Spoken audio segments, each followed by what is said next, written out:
እንደምን አለ ሊቀ መዘምራን ቴዎድሮስ ዮሴፍ? እግዚአብሔር ይመስገን። በወቅታዊ ጉዳይ ላይ ምን ትላለህ? ፈቃዴ ነው የሰውን ነገር ላልናገር። እሺ፣ ስለ ኢየሱስ መድኃኒት ነህና በሥጋ በነፍስ እንጠራለን ብለን ኢየሱስ። ማርያምንስ? የመስቀል ስጦታ እነኋት እናቴ፣ ማንንም ሳልፈራ ወሰድኳት ከቤቴ። ግን ምን ተጠቀምክ በአገልግሎት?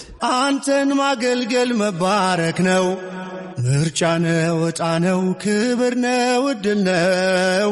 አንተን ማገልገል መባረክ ነው። የዘውትር ጸሎት ምንድን ነው? ሳልጠይቅ የሚያስፈልገኝን ታውቃለህ፣ ብቻ ጤናን ስጠኝ አልጥፋ ከቤት እንዳመሰግን። የመጨረሻ ለወጣቱ የምታስተላልፈው ምንድን ነው? አባቶችን ጠይቅ ይነግሩሃል፣ የእምነትን ምስጢር ያስረዱሃል።